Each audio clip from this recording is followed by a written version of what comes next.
The war has begun. Israel has struck Iran, not just in the shadows as it has for decades, but in broad daylight and at full scale. But as the missiles fall and facilities burn, one question echoes louder than the explosions. Did Israel just spring a trap of its own making? The moment Israeli jets pierced Iranian airspace and unleashed their payloads on nuclear and military infrastructure, the region held its breath. Years of clandestine sabotage had now escalated into open war. Iranian targets at Natanz, Esfahan, and deep inside the country were obliterated in minutes. Iranian retaliation came fast, ferocious, and multifaceted: missiles, drones, cyber attacks, and proxy strikes across the region. While Israel took the initiative, some analysts now warn that this war may be unfolding exactly as Tehran had hoped. The real danger isn't just a nuclear Iran. It's that Israel, in aiming to eliminate a threat, might be walking directly into an elaborate and long-prepared Iranian trap. This war could redefine the balance of power in the Middle East, not in Israel's favor, because wars don't end with the first strike. And not all victories are won with bombs. For over 2 decades, Israel and Iran have waged a secret war. From Mossad assassinations of nuclear scientists to Iranian proxies stockpiling rockets in Syria and Lebanon, the conflict simmered, dangerous but contained. Then came the shift. Years of Western diplomatic efforts had unraveled. The 2015 Iran nuclear deal had collapsed, inspections were limited, and uranium enrichment continued in hardened bunkers. Israel faced a ticking clock. Iran was closing in on nuclear breakout capability. And the Israeli doctrine would never allow a genocidal regime to acquire the bomb, making action inevitable. The Israeli assault began with precision. F-35. A Deer stealth jet slipped past radar, coordinating with satellite-guided munitions and electronic warfare to take out key sites. But it wasn't just about centrifuges. Israel struck missile production centers, command bunkers, IRGC drone factories, and cyber warfare hubs. Some reports suggest decapitation strikes against high-level commanders. It was fast, surgical, and comprehensive. Iran had anticipated this. The Supreme National Security Council had long assumed that Israel would strike. What Israel may not have expected is how thoroughly Iran had prepared to absorb and respond to it. Within hours, Iran launched ballistic missiles from multiple sites, including mobile launchers hidden in remote regions. Some hit military targets in the Negev. Others forced mass evacuations in Tel Aviv. But that was only the beginning. Iran's real play was regional. It activated its whole network of asymmetric warfare. Hezbollah opened up a northern front, launching thousands of rockets from Lebanon, some armed with precision guidance. In Iraq, Iranian-backed militias attacked American positions, daring Washington to intervene. The Houthis targeted Israeli-linked vessels in the Red Sea. Meanwhile, Hamas cells, though weakened, attempted to destabilize the West Bank. Israel was now fighting on multiple fronts, exactly the scenario its security planners feared. Cyber warfare followed. Iranian groups launched waves of attacks against Israeli water treatment systems, banks, and infrastructure, and a malware breach disabled railway networks. Government portals went offline. Iranian propaganda channels flooded social media with chaos narratives, pushing internal divisions inside Israel. Even without nuclear weapons, Iran was using every tool to destabilize. Meanwhile, on the global stage, the war sparked sharp division. The U.S., under immense political pressure, voiced strong support for Israel, but hesitated to join the fight directly.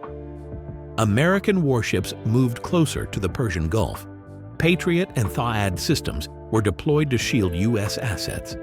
But Washington had no appetite for another full-scale war in the Middle East, especially not with Russian activity in Europe and Chinese aggression in the Pacific. That left Israel fighting alone, or so it seemed. Saudi Arabia and the UAE, though publicly silent, shared intelligence behind the scenes. Jordan closed its airspace to Iranian aircraft. Egypt warned against destabilization. But these were half measures. The Arab states didn't want a nuclear Iran. But neither did they want regional chaos or a wave of destabilized Shia uprisings fueled by Iranian rhetoric. And Iran played the long game.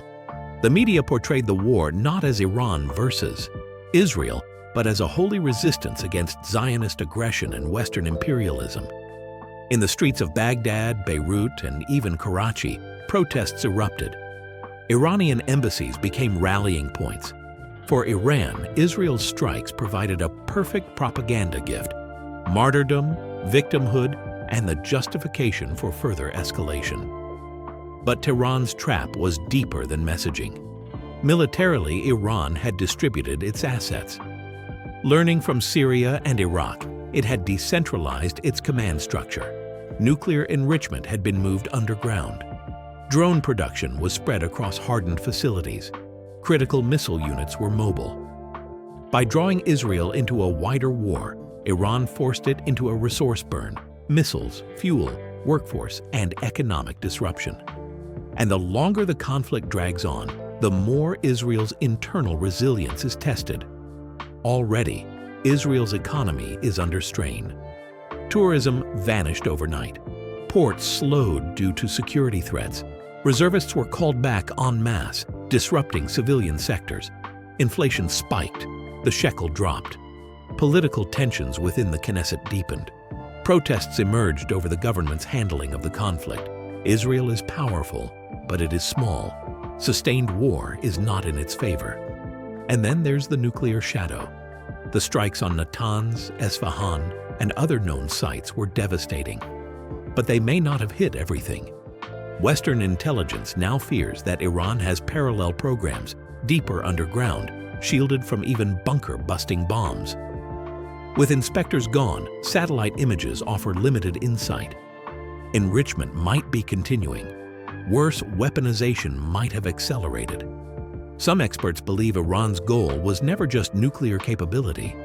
It was to provoke Israel into overreach, to appear weakened, draw fire, then leverage that fire to build international sympathy and domestic unity, and to justify a sprint to the bomb.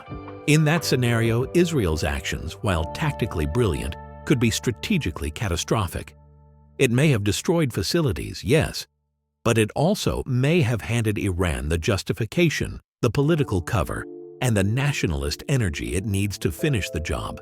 Even more dangerous, the precedent is now set.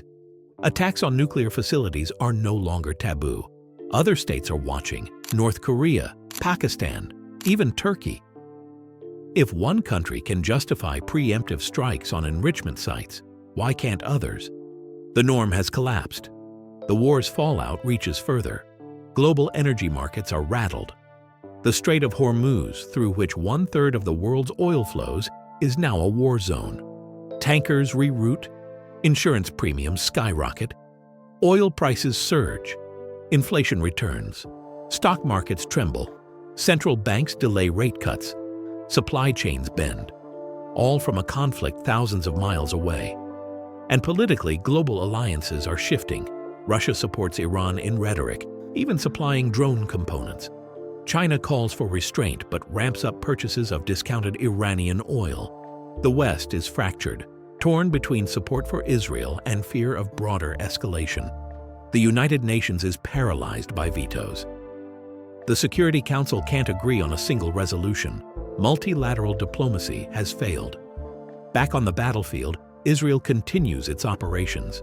Targeted assassinations in Damascus and Beirut. Deep strikes into Iranian Kurdistan. Naval raids on IRGC convoys. But every blow comes at a cost. Iran absorbs and responds asymmetrically. No two attacks are alike. Israel won the engagements, but could not end the war. Iran's nuclear capabilities have long been a subject of concern, suspicion, and strategic calculation.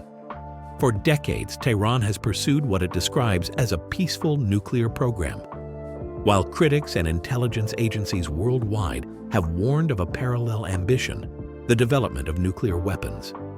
At the heart of this fear is Iran's sophisticated enrichment infrastructure, particularly its ability to produce uranium enriched to near weapons-grade levels.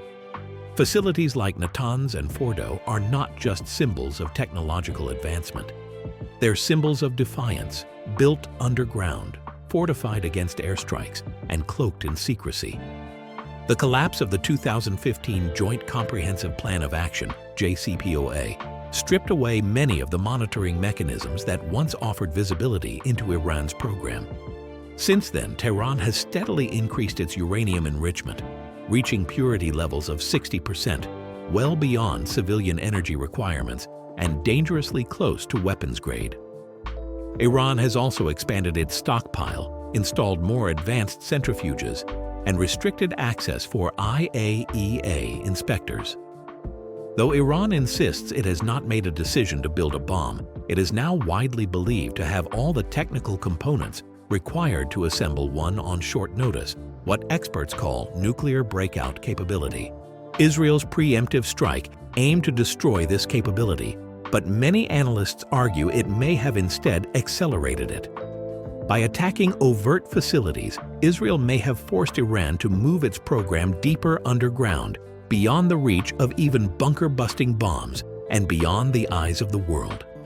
The risk now is that Iran, cornered and enraged, will abandon any pretense of compliance and race toward weaponization, not just as a strategic goal, but as a political necessity. In essence, the very act of trying to prevent a nuclear Iran may have created one. Israel's decision to launch an overt, full-scale assault on Iranian soil marked a dramatic escalation from its traditional strategy of targeted sabotage and covert disruption. The goal was straightforward: destroy Iran's nuclear infrastructure, degrade its military capacity, and eliminate the existential threat posed by a hostile, nuclear-capable regime. But what looked like a preemptive masterstroke may, in hindsight, prove to be a geopolitical miscalculation. Iran, anticipating such a strike, had quietly prepared a multi-layered response. Its facilities were hardened or dispersed. Its regional proxies were on high alert, and its cyber and missile capabilities had been upgraded in silence. Within hours of the first Israeli strikes, Iran struck back, not just from within its borders, but across the entire region. Hezbollah opened a northern front. Militias in Iraq attacked American positions. Houthis targeted maritime traffic. Cyber attacks disrupted Israel's infrastructure. The trap had sprung. Israel was now fighting on multiple fronts, facing asymmetric warfare designed to exhaust its military, destabilize its society, and draw international scrutiny. Worse, Iran has successfully flipped the narrative. By absorbing the first blow and responding in calibrated escalation, it has painted Israel as the aggressor in the eyes of many. Global media have shifted focus from Iran's nuclear defiance to Israel's military campaign. In trying to prevent a nuclear adversary, Israel may have walked into a long war of attrition, one that drains its economy, polarizes its politics, and strains its alliances. Iran doesn't need to win on the battlefield. It only needs to survive, provoke, and endure.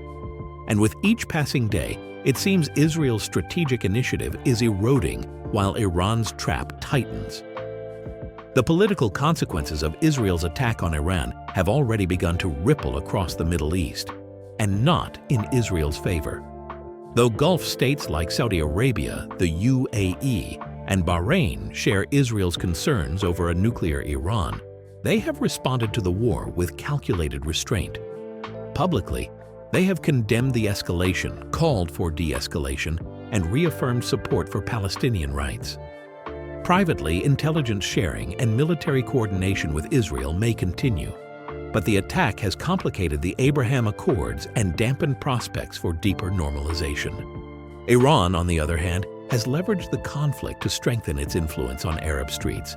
Across Iraq, Syria, Lebanon, and Yemen, Tehran has reignited its image as the defender of Islamic resistance, using the Israeli attack as proof of Zionist aggression. Protest movements, both organized and organic, have erupted across the region in solidarity with Iran and its proxies. In Jordan and Egypt, governments are walking a tightrope between strategic alliances with the West and rising domestic pressure against perceived complicity. Even in Turkey and Qatar, countries with complex relationships with Iran, public discourse has turned against Israeli actions. Meanwhile, within Israel, political polarization is deepening.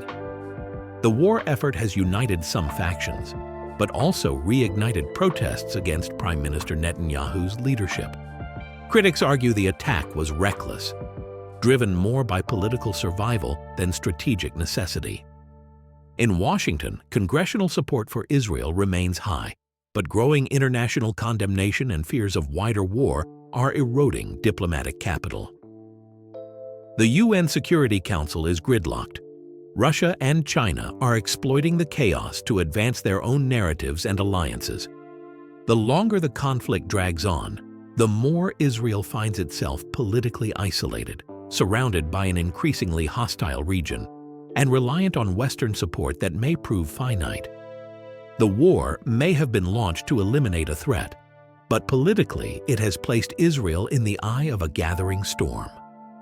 As the dust settles over Iran's bombed nuclear facilities and the skies above Israel remain thick with the threat of rockets and retaliation, one thing becomes undeniable. Israel has taken the boldest gamble in its modern history. This was not a strike for short-term deterrence. It was a long-term strategic bet that force, speed, and precision could collapse a decades-long threat in one sweep. But war is never linear. Iran was not paralyzed, it was provoked. What Israel saw as a preemptive strike, Tehran interpreted as vindication for decades of defensive rhetoric and regional expansionism. The aftermath is not just a military standoff, but a transformation of strategic calculus across the Middle East. Israel may have temporarily halted Iran's visible nuclear progress, but the cost is staggering. Its Iron Dome is strained, its economy is bruised, and its international support, though not broken, is visibly fraying. This war has stripped away illusions. Precision airstrikes cannot destroy an ideology. Missile defense cannot outpace asymmetric retaliation. Regional dominance cannot be achieved with military power alone. The road ahead will demand not just more weapons, but more wisdom. Israel now faces a future where survival depends on a delicate mix of strength, restraint, and recalibrated diplomacy. The challenge is no longer just Iran's nuclear capability. It's preventing this war from becoming an open wound that festers for years. Beyond the battlefield, the Israel-Iran conflict has triggered an irreversible shift in how nations perceive power, deterrence, and global alignment. The post-Cold War order, already weakened by great power competition, has taken another hit. Institutions like the United Nations, designed to mediate such crises, now appear paralyzed by vetoes and geopolitical paralysis. The idea that rules and treaties can restrain state behavior has eroded with every missile launched and every inspection denied. In its place, a new reality is taking shape, one where regional powers act unilaterally and where national interest trumps collective stability. Iran has demonstrated the resilience of its layered strategy, survive the strike, retaliate asymmetrically, and reap soft power benefits from international sympathy. Israel, for all its military prowess, is discovering the limits of air superiority when surrounded by hostile proxies and shifting global sentiment. Meanwhile, younger states, Turkey, the Gulf nations, and even rising African powers are recalculating their roles in this turbulent landscape. Some are hedging toward non-alignment, while others exploit the chaos for economic or political leverage. The war has also redefined what constitutes escalation. And now, the existential question: what is the endgame? For Israel, the goal was clear: set back Iran's nuclear clock, destroy its strike capabilities, and degrade its proxy network. But is that even possible? Can a nation dismantle an ideology? Can a military destroy a revolution? For Iran, the trap was never about military victory. It was about narrative, about regional legitimacy, about buying time, building capabilities, and forcing its enemies into an attritional struggle. The real trap is this: Iran doesn't need to win the war conventionally. It just needs to survive, adapt, and outlast. And it has practice. The Islamic Republic weathered Saddam, sanctions, and uprisings. It plays the long game. Israel, by contrast, must win quickly or suffer politically, economically, and morally. Already, voices in Washington question support. European capitals hesitate. Turkey plays both sides. India stays neutral. The more Israel presses, the more isolated it risks becoming. And that is the strategic trap Tehran set years ago: transform Israel from defender to aggressor in the eyes of the world. This is not to say Israel's concerns aren't valid. A nuclear Iran threatens regional stability and Israel's very survival. But in trying to eliminate that threat through force, Israel may be accelerating what it fears most: a cornered, determined, and now internationally emboldened adversary. The trap is multidimensional. It's military, drawing Israel into a multi-front war it can't sustain indefinitely. It's political, painting Israel as an aggressor and fracturing its diplomatic support. It's economic, bleeding Israel slowly while rallying its own citizens around resistance. And it's nuclear, provoking just enough to justify a breakout without total collapse. Whether this was all by design or clever adaptation by Tehran, the outcome is the same. In the end, the Israel-Iran war is not just a regional showdown. It's a global inflection point. It forces the world to reckon with the fragility of peace, built on deterrence and the illusion of containment. What began as a calculated strike may be remembered as the spark that exposed deeper fissures in the international order. For Israel, the conflict is a reminder that overwhelming force cannot substitute for strategic depth. For Iran, it's an opportunity wrapped in chaos, a chance to recast itself from pariah to victim, from isolated to emboldened. For global powers, it's a wake-up call. The Middle East cannot be managed from afar forever, and the consequences of inaction are as grave as the risks of engagement. If there's one lesson in the fire and fallout, it's that wars are no longer won or lost in traditional terms. They're endured, they're manipulated, and they're leveraged. The battle may quiet in weeks or months, but the questions it raises about legitimacy, resistance, and survival will echo far longer. As the world watches, one truth remains: this war changed everything. And whether nations respond with wisdom or repeat the mistakes of history may well define the next chapter of our shared future. Iran is under attack, but Israel may be walking into a trap